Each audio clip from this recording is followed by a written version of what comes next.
एक पिता और पुत्र की इमोशनल कहानी। हेलो दोस्तों, आज मैं एक पिता और पुत्र की दिल छू जाने वाली कहानी आप लोगों से शेयर करूंगा। यह दिल को छू जाने वाली कहानी है। एक पिता और पुत्र के जज्बातों की कहानी। इस कहानी से आप लोगों को बहुत कुछ सीखने को मिलेगा। इस कहानी को लिखने और सुनाने का मेरा एक ही मतलब था कि मैं पिता की भावनाओं को आप लोगों के साथ बहुत ही सुंदर कहानी में पिरोकर आप लोगों से शेयर करूं।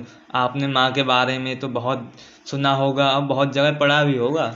माँ के लिए अच्छी अच्छी कहानियाँ लिखी गई हैं और सुनाई गई हैं, लेकिन पिता के बारे में बहुत कम ही लिखा और सुनाया गया है। दोस्तों, यह दिल को छू जाने वाली कहानी उन पिता को समर्पित है जो अपने परिवार के लिए जी जान से काम करते हैं, खुद की इच्छाओं को मारकर अपने बच्चों के सपनों को पूरा करा करते हैं। यह कहानी शुरू होती है जब मैं घर से गुस्से में बड़बड़ाते हुए निकल आया था और बस स्टैंड की तरफ आगे बढ़ने लगा। मैं मन ही मन बड़बड़ा रहा था, पता नहीं कितने पैसे छुपा रखे हैं, लेकिन मेरे लिए बाइक नहीं ले सकते और अब मैं यहाँ से चला जाऊँगा और तब तक वापस नहीं आऊँगा जब तक मैं खुद के पैसों से बाइक नहीं ले लेता। इतना सोच ही रहा था, तभी मेरे पैर में मुझे कुछ चुभने का एहसास हुआ।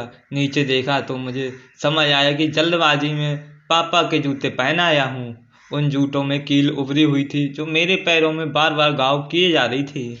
लेकिन उस समय गुस्सा अधिक था तो मैं बड़बड़ाते हुए आगे बढ़ गया। एकाएक मुझे याद आया कि मैं पापा का पर्स भी ले आया हूँ। मेरे खुरापाती दिमाग में एक ही ख्याल आया, क्यों ना आज पापा का पर्स चेक किया जाए, जिसे आज तक उन्होंने किसी को हाथ तक नहीं लगाने दिया था। पता नहीं कौन सा खजाना छुपा है इस पर्स में जो किसी को हाथ नहीं लगाने देते। जब मैंने पापा का वह पुराना पर्स खोल के देखा तो पैसे तो नहीं मिले, लेकिन पैसों की जगह पर एक डायरी रखी हुई थी। तब मैंने सोचा, ओह, तो यहाँ खजाना छुपा रखा है।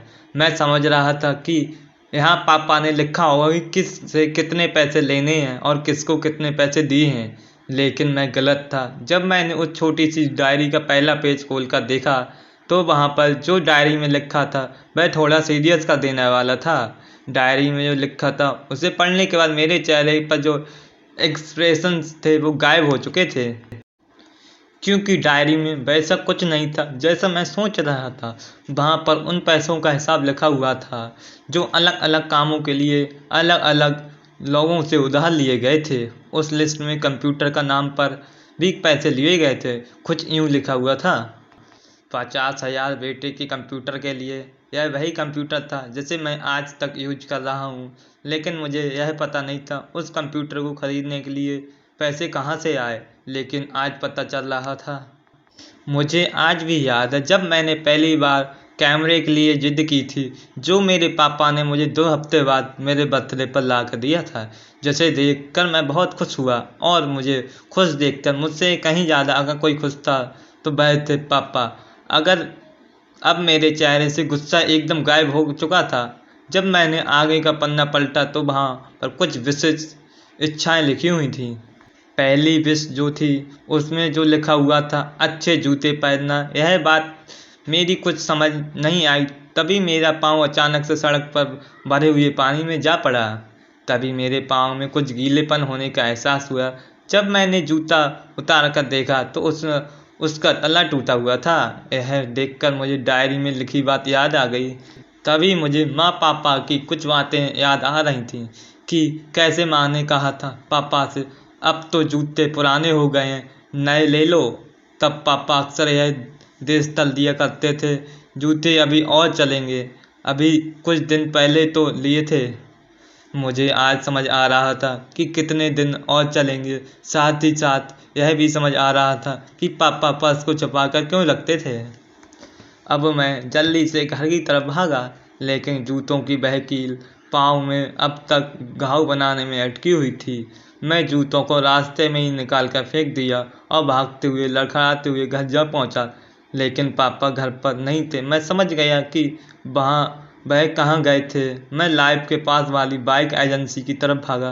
पता नहीं आज कहाँ से इतनी ताकतें आ गई थीं कि भागते हुए चाहता था, और वह भी बिना जूतों के नंगे पैर। जैसे तैसे मैं बाइक एजेंसी पर संदेह, पापा वहीं थे। मैंने पापा को दौड़कर सीने से लगा लिया और मेरी आंखों से आंसू रुकने का नाम नहीं ले रहे थे।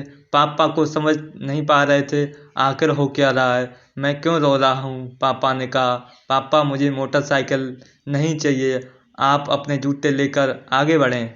अब आज मैं जो भी करूँगा अपनी मेहनत से अपने बलबूते पर करूँगा। दोस्तों बस इतनी सी थी यह कहानी। आंखों को नम हुई। मैं आज आपसे कहना चाहूँगा कि ठीक ऐसे ही होते हैं हमारे पिता। हम बार बार देखते हैं कि हम अपनी माँ से हर बात शेयर करते हैं और माँ भी इसके बदले में हमें बहुत प्यार करते हैं। लेकिन एक शख्स ऐसा भी होता है जो हमें छुपकर प्यार करता है, वह होता है पिता। यह वह परिवार का एकमात्र सदस्य होता है जो हमें छुपकर प्यार करता है, जो अपने बच्चों से उन्हें बिना डांटे निस्वार्थ प्यार करता है। अपने आप के लिए वे बच्चे बिना देखे हुए सपने देखते हैं और उनकी खुशी में ही खुश हो जाते हैं। मुझे पता नहीं था कि आप अपने माता पिता से सम्मान करते हैं या नहीं, लेकिन यदि आप माता पिता के पास हैं तो आप बहुत खुश नसीब हैं, क्योंकि इस दुनिया में बहुत से लोगों के पेरेंट्स का प्यार भी नसीब नहीं होता है। अंत में मैं यही कहना चाहूँगा कि माँ बाप की भावनाओं का सम्मान करें, क्योंकि वह कभी आपके लिए बुरा नहीं सोचते, ताकि जब भी वह कुछ बोलें तो आप उनकी बातों को मान लें, आप उनकी बातों को अच्छे से समझें। वो आपकी हमेशा भले की बात करते हैं। इस कहानी से हमें शिक्षा मिलती है कि हमें माँ बाप की बातों को बिना कुछ कहे सुन लेना चाहिए, उनकी बातों को समझना चाहिए, उनकी बातों का सम्मान करना चाहिए। यह कहानी पिता और पुत्र के इमोशनल पर आधारित है। अगर यह कहानी आपको अच्छी लगी हो तो लाइक, शेयर और चैनल को सब्सक्राइब का बटन दबाकर अवश्य सब्सक्राइब करें और बेल आइकन को प्रेस कर ऑल पर सेट करें। आपका कीमती समय देने के लिए धन्यवाद। आप हमारी अगली वीडियो देखना ना भूलें। धन्यवाद।